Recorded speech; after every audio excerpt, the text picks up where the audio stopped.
after 2 long days. I am going to be a little bit more in the weeds of learning theory now, so please interrupt me anytime if something is unclear or too theoretical. So kind of the high-level question that I want to talk about here is, I guess, a pretty general one, which is how should a policymaker act who aims to maximize social welfare? And what I mean by social welfare here is in the typical welfare economic sense of weighted sums of utilities, and who needs to learn agent responses to policy choices. So who does not already know all the response functions that we might assume to be known in typical optimal text theory. And so the first question, yeah, as I said, like the objective here is a weighted sum of utility, where utility is something that's not directly observable. And so kind of the key trade-off I'm going to be interested here is the trade-off between redistribution on the one hand, or desire to redistribute, and the cost of behavioral responses. So that's something that's part of all the classical models of optimal taxation, like the Merlis model. And on the other hand, we need to learn these responses to policy choices, and we can potentially adaptively update policy choices based on the outcomes of previous choices. And so this introduces the trade-off between exploration and exploitation. That's kind of at the core of multi-armed bandits. So really then what this project is doing in some ways, it's trying to bring together welfare economics on the one hand with the literature on active learning and multi-armed bandits on the other hand. And so kind of coming from welfare, what we have here is, from economics, is that welfare is unobserved, which is not something that's typically assumed in all this active learning literature, whether it's multi-armed bandits or related models or reinforcement learning. Because in all these models, what we're trying to do is maximize some observed outcomes. And on the other hand, in contrast to optimal text theory, it's not like we know response functions or elasticities or whatever it is, or maybe have estimated them from historical data and then just plug them into an optimal text model. Instead, we have to learn them from our policy choices themselves. And so this project, I mean, there's actually several projects, but I'm going to talk about 2 of them. The first one is together with Niccolo Cesabianchi and his grad student Roberto Colomboni. So Cesabianchi is one of the guys who kind of started this literature on adversarial online learning. And then I will talk towards the end a little bit about an application of these ideas to an adaptive basic income experiment that's with Frederick Schwertner and a bunch of other partners. Okay, so what's the setup here? What we've tried to do here is really kind of distill this problem to the simplest possible case that we could come up with. And I think what I'm going to put up here is arguably the simplest possible setting where all of these issues of unobserved welfare on the one hand and the trade-off of redistribution versus behavioral responses, but also the setting of adaptively learning what you should do. So this is the simplest setting where those come together. And so there are going to be cap t discrete time periods, 1 through t. And in each time period, an agent arrives who has a willingness to pay VI, that's in the interval 0, 1 here.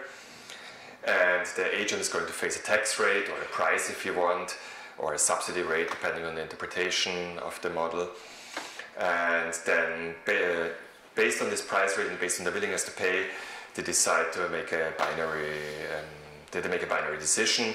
So they are going to decide y equal 1, if the willingness to pay exceeds the tax rate, and otherwise y equals 0. And so we have this individual level demand function gi of x.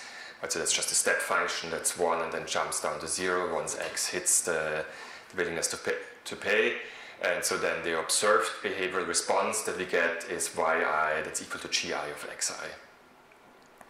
And so crucially, and that's kind of where the gap comes in relative to pretty much all of the AI multi-armed bandit reinforcement learning literature, is that we observe the behavioral response yi, so the demand or the purchase decision or whatever it is, but we do not observe the underlying welfare.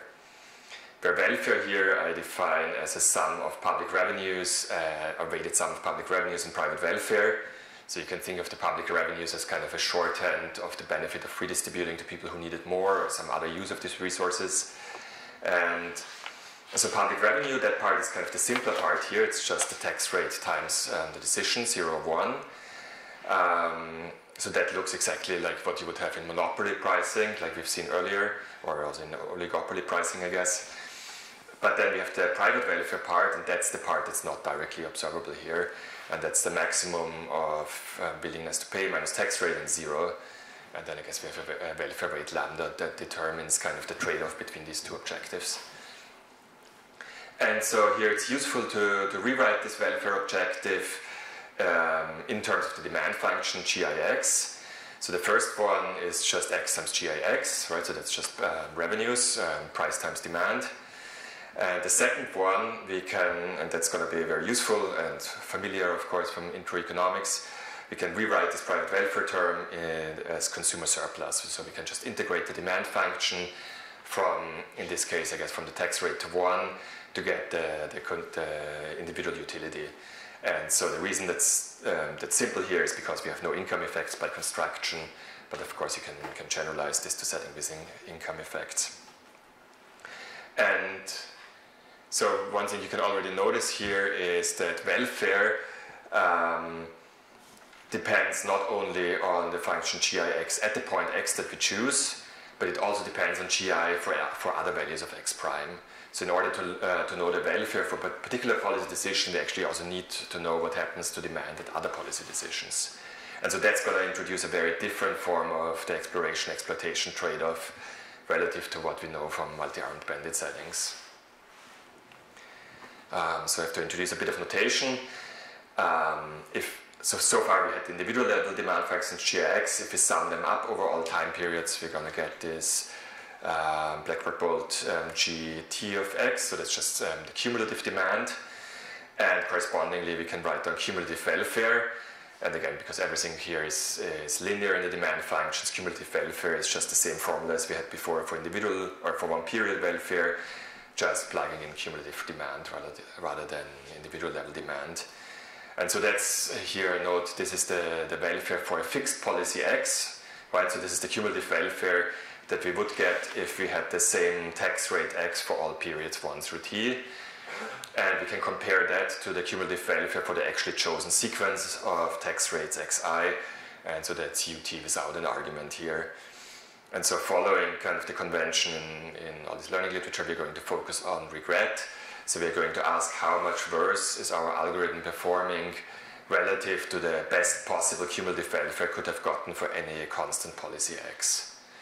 And what we want is to keep regret small, right? And so kind of the most basic requirement in all this active learning literature is what's called Hanan consistency, which is that cumulative regret divided by t goes to 0, or cumulative regret grows sublinearly is another way of saying the same thing.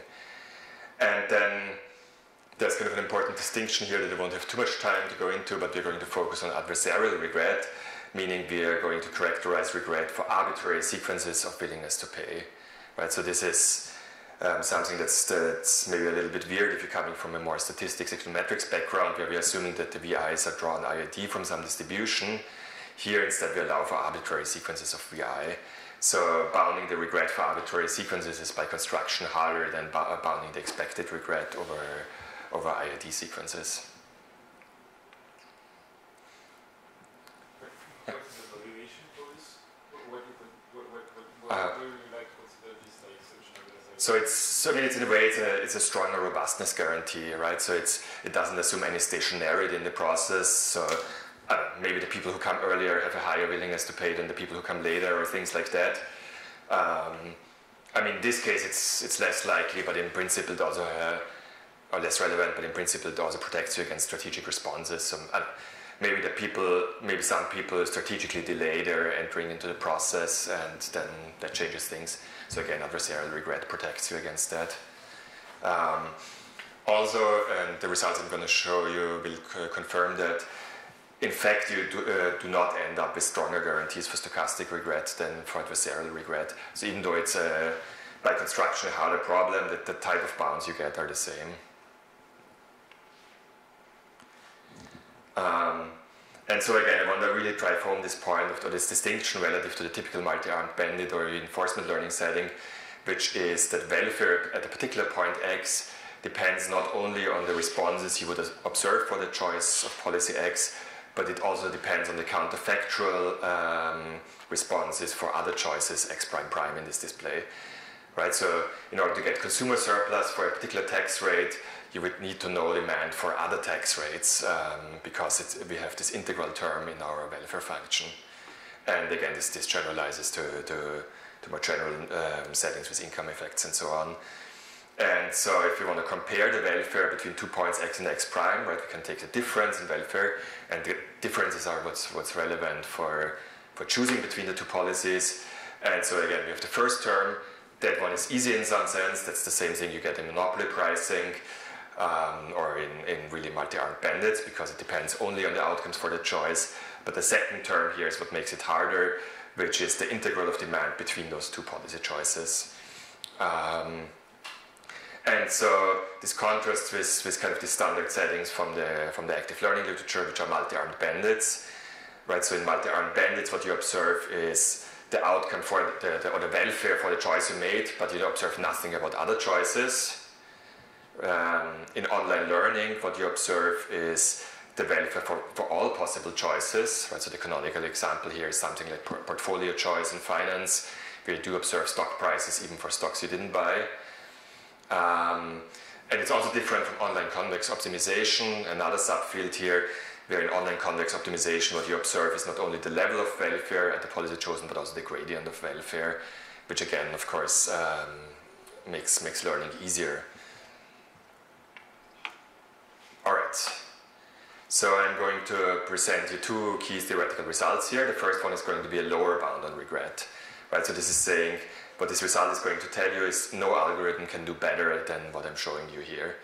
And so formally what we have is there is some universal constant C that doesn't depend on the algorithm or anything, such that for any randomized algorithm and any arbitrary sequence of willingness to pay, what we get is that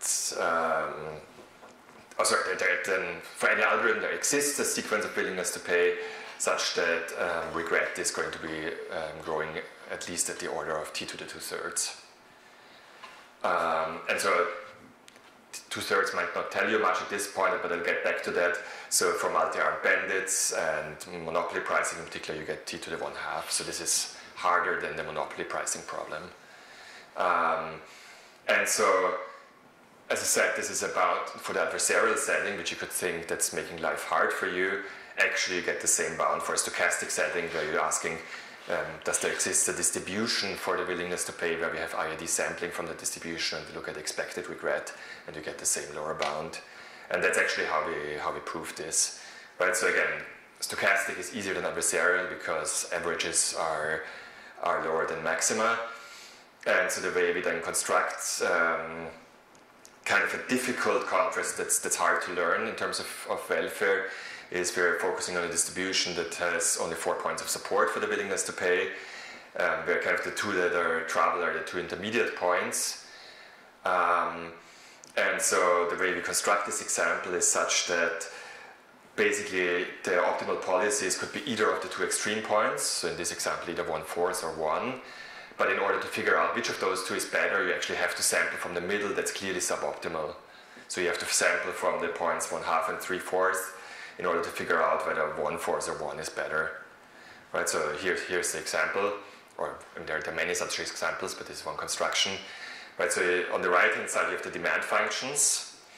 Right? And those demand functions are very close to each other. They only differ in this range from 1/2 to 3/4. But if you look at the corresponding social welfare function, that's the one on the left, then the two possible optima are either 1 or 1/4. And to figure out whether we're on the blue line or the gray line, so whether 1/4 is better or 1 is better, we actually have to sample from the intermediate range where we are quite a bit below the optimum. And so it's this sampling from the intermediate range, this need to explore away from optimal policies, that makes the learning rate slower here. Okay, and so that's kind of the lower bound, right? So this is saying no algorithm can do better.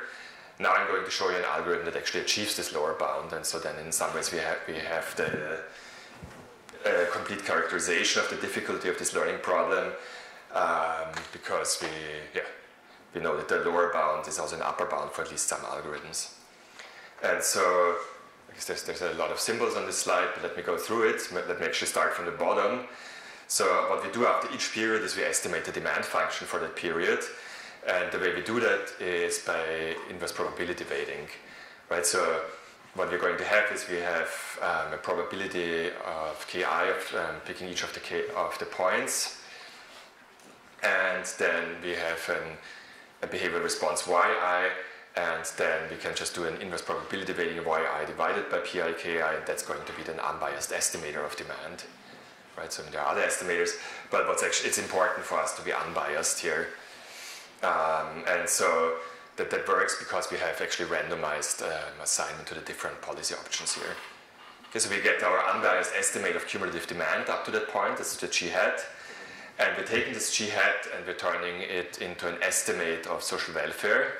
That's our u hat here. Right, so the first part here, that's kind of like the monopoly pricing part. The second part here, that's an approximation to the integral, just a sum rather than an integral. So it's just a discretized version of the integral. So that gives us an unbiased estimate of social welfare at these points. And then we turn this estimate of social welfare into assignment probabilities. And so this is using some variation on something which is called XP3 in this learning literature. So XP3 is kind of the most famous algorithm in adversarial learning. So XP3, it uses something that looks kind of like multinomial logit probabilities as your assignment probabilities. And what you have here is a tuning parameter eta that basically tells you how aggressively you focus on the best performing options. Right, so you have weights here that are proportional to exponential of eta times the estimated welfare for each of the policies k. And then, so this is what you would do in kind of the standard adversarial multi-armed bandit. But relative to that, what we have to do is we have to do this additional exploration precisely because we need to learn the demand functions away from the optimal policies. And that's what this last term is doing here. So we have some probability gamma of just sampling from the other policies on the policy grid. Right, and so the last thing I didn't mention is we have to discretize here the space of policies, or at least it's one way of doing it. So we are focusing on k points here. All right, and so there's, I guess, there's three tuning parameters here: how many points you put in the discretizing grid, how aggressively you go to the best option in terms of eta, and how much you explore away from the optimal policies based on the gamma. And again, the gamma is what we need because we don't have a standard multi-armed bandit, but because we instead maximize social welfare in the welfare economic sense. And so then here's the corresponding theorem using this algorithm. For some choice of the tuning parameters that we can describe, we get an upper bound on expected regret, which is essentially looks the same as the lower bound before, except for this logarithmic term. And that's a bit of a nuisance, but logarithms grow very slow, and that's kind of typical in this upper-lower bound comparison of regrets. You have this logarithmic gap, but by and large, you have regret growing at the same rate. Let me see if there are any questions. Is there constraints on the discretization? Like lower bound on the discretization path, like k? Is there constraints on it? Or so k is a tuning parameter, right? So what this rate implicitly requires is that the k, actually if cap t is larger, then you have more discretization points. So again, that's something that shows up also in the standard monopoly pricing problem, right? Where, I mean, it's just like estimating a continuous function essentially by having a discrete set of grid points. Yeah, so if you want, it's kind of a variance bias trade-off, right? More grid points means more variance but less bias. Right. So I'm not going to show you the proof of this in the interest of time, I think. Instead, what I want to do is talk a bit more comparing this to other problems that have been discussed in the literature. One is monopoly pricing. So again, we've seen versions of that earlier in this conference. Right, where you're maximizing just, say, in my description, tax rate times demand, or you can think price times demand.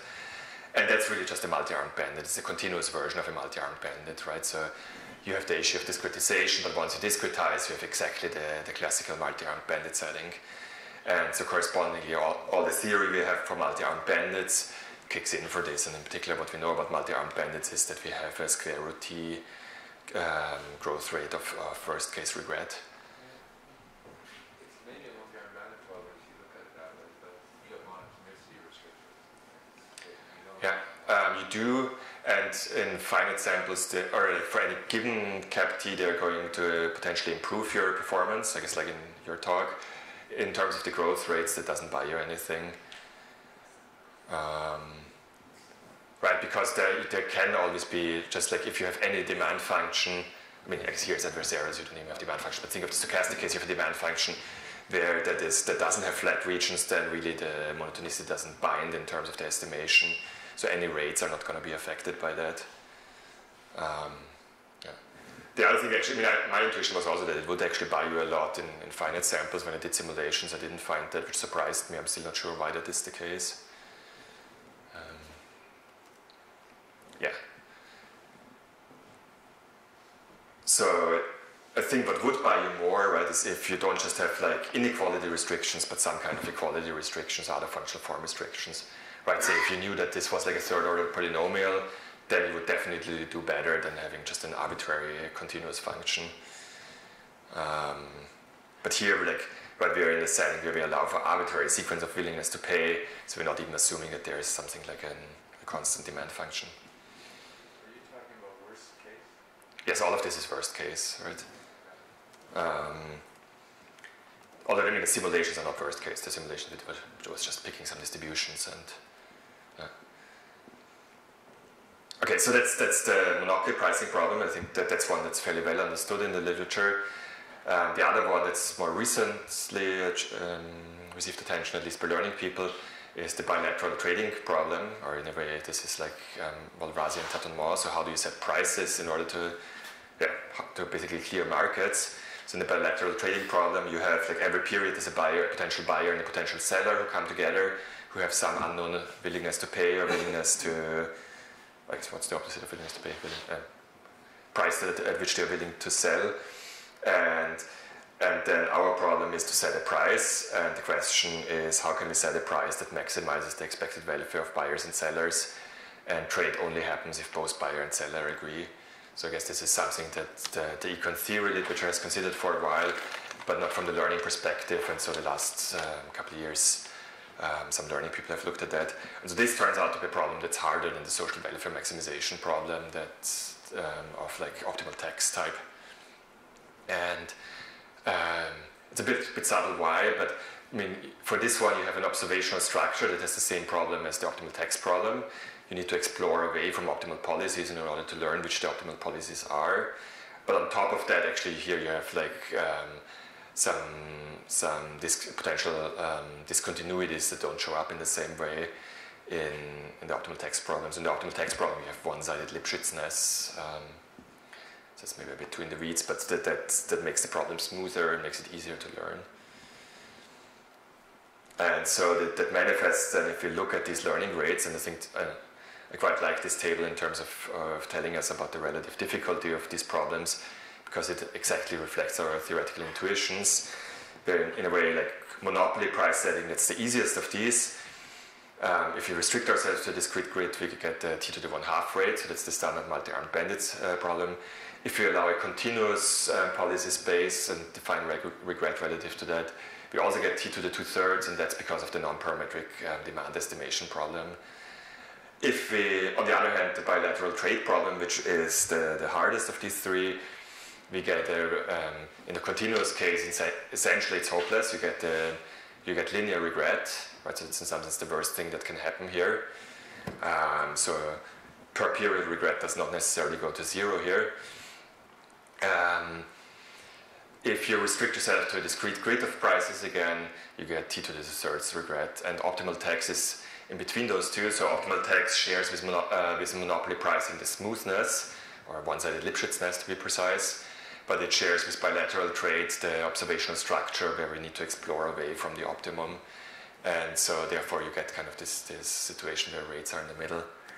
Right, so I mean, you might not care about these rates for their own sake, but I think it is, again, like the point I really want to drive home here is welfare maximization, the way we usually understand it in welfare economics, is a different problem from the learning problems considered in AI, and it's harder in some systematic sense, but we can adapt a lot of the ideas from multi-armed bandits and reinforcement learning to this setting, and still get fairly successful algorithms that actually in the continuous case perform no worse than the bandit equivalent of monopoly pricing.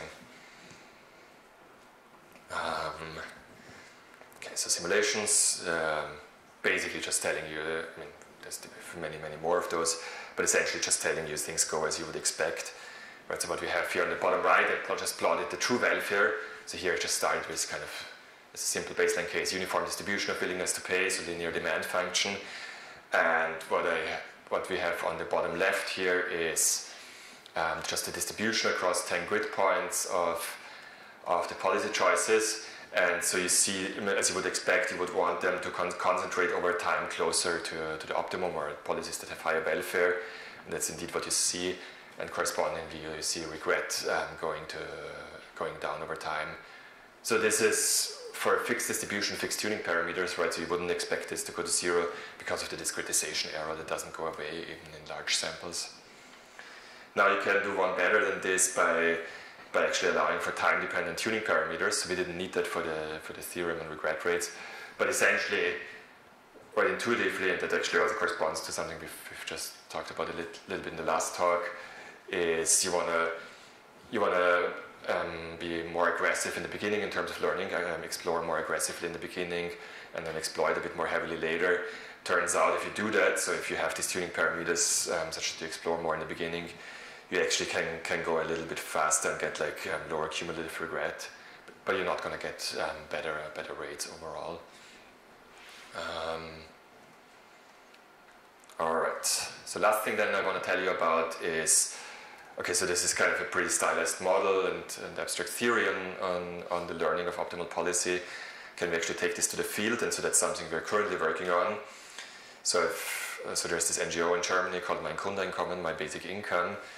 And we are currently running with them just a classic program evaluation, RCT, comparing basic income to a control group. So that's interesting, but maybe might not be too surprising in the sense that more money is probably better for people. And maybe also not too surprising, people don't really change the labor supply just for getting money. What we are now discussing with them and basically have their agreement for is running an adaptive follow-up, which is essentially implementing the type of ideas I just talked about. And so what we want to do for that is actually not just a lump sum basic income, but instead do a negative income tax. So you have a transfer. So here, just depicted an example, like a basic income of €1,000 that's then taxed away at some tax rate until you hit 0, beyond which nothing happens. And so then here you have two policy parameters, right? There's not just one tax rate. You have the size of the transfer, you have the size of the tax rate. So it becomes a multi-dimensional optimization problem. And so we're going to focus on a small grid of these, so maybe 3 by 3 parameters plus control group. And now adapting the ideas I talked about before to this type of setting, actually it's hard on a whole number of ways. So the first thing that I struggled with more than I had hoped for is just combining this with a structural model of labor supply, just a static structural model. But what makes this already messy is you have extensive and intensive margins of labor supply. You have a non-convex budget set here. So I mean, if you're just a strict utility maximizer, you wouldn't really expect people to be near the kink, but then you have to somehow deal with observations near the kink, so you have to make some assumptions about some form of measurement or optimization errors. You want to allow for observed and unobserved heterogeneity, and I want to do the whole thing in a Bayesian setting where I can sample from the posterior for the structural model using the MCMC. So basically, actually tried to do it with STEN, which is like this standard Bayesian software, which turned out to not work at all, and essentially because there are some non-differentiabilities in this type of model that you can't really get around, and so ended up now doing it with a simpler Metropolis Hastings algorithm to sample from the posterior. Once we have this posterior from structural model, we can map it into a posterior of social welfare across different policies, and then particularly get like a posterior probability that each of the policies is optimal. So this posterior probability is what you would use in the standard Thompson sampling algorithm to assign treatments or policies in this case. And then on top of that, we will have to modify that, and that's kind of the part of the theory I talked about before, where we need to explore more aggressively away from the optimum again in order to learn as fast as possible. But so once we put all these ingredients together, in principle, we have here a machinery to then find the optimal basic income experiment subject to some normative choices that have to be made as fast as possible in like an experiment. And then I guess we also have a whole bunch of practical problems we still need to solve. Biggest one maybe is that this is done with an NGO, not with the government. And so to implement this negative tax, we somehow need to verifiably measure people's income, which will not be non-trivial. Anyway, so that's work in progress. Thank you so much, and happy to discuss.